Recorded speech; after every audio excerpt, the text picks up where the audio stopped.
ख्वाजा कुतुबुद्दीन बख्तियार काकी रहमतुल्लाह अलैह, जब इनका इंतकाल हुआ, इन्होंने वसीयतनामा लिखा था कि मेरी नमाज जनाजा हर कोई नहीं पढ़ा सकता, मेरी नमाज जनाजा वो आदमी पढ़ाए कि जिसके अंदर 4 बातें मौजूद हो।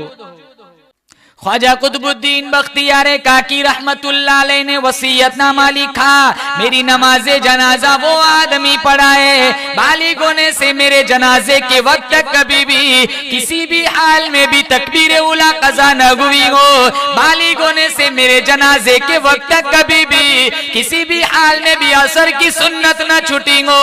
तीसरी शर्त लिखी, मेरी नमाजे जनाजा वो आदमी पढ़ाए बालिग होने से मेरे जनाजे के वक्त तक कभी भी किसी भी हाल में भी तहज्जुद की नमाज कज़ा न हुई हो, तकबीर उला फौत न हुई हो। चौथी शर्त लिखी, मेरी नमाज जनाजा वो आदमी पढ़ाए बालिग होने से मेरे जनाजे के वक्त तक कभी भी किसी भी हाल में भी अजनबी लड़की पे नजर न पड़ी हो। कितनी वसीयत बोलो, कितनी शर्तें? 4। अब जनाजा रखा हुआ है, थोड़ी थोड़ी देर में वसीयतनामा पढ़ा जा रहा है कि जिसके अंदर ये बातें पाई जाती है वो आए जनाजा पढ़ाए।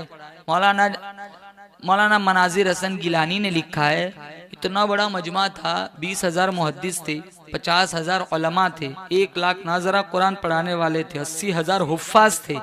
थोड़ी थोड़ी देर में वसीयतनामा पढ़ा जा रहा है जिसके अंदर ये 4 बातें पाई जाती हैं, वो आए और जनाजा पढ़ाए। किसी के अंदर 2 है 2 नहीं है, 1 है 3 नहीं है, 3 है 1 नहीं है। आज ऐसा होता ना, सबसे पहले वही छलांग लगा के आ गया था जिसने कभी फजर पढ़ी न होती। अब बहुत बड़े अल्लाह वाले का जनाजा है, चलो पढ़ा लो, कम से कम व्हाट्सएप पर खबर तो फैलेंगी, मेरी शोहरत हो जाएंगी। झूठों का जमाना नहीं था, आज तो शौक से झूठ बोलते, शौक से धोखा देते।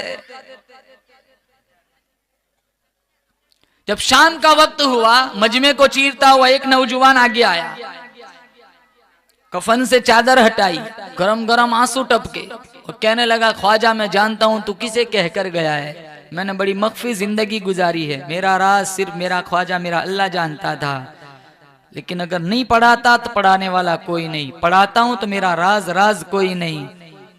फिर कहा मजमे से, डरता इस बात से हूं कि अब तक तो 4 शर्तें मौजूद है, आगे पता नहीं क्या होगा, अगर इसके खिलाफ हो गया तो मोहम्मद मुस्तफ़ा को क्या मुंह दिखाऊंगा। मजमे से कहा चलो सफ़े बनाओ, अल्हम्दुलिल्लाह अल्हम्दुलिल्लाह 4 बातें मेरे अंदर मौजूद है।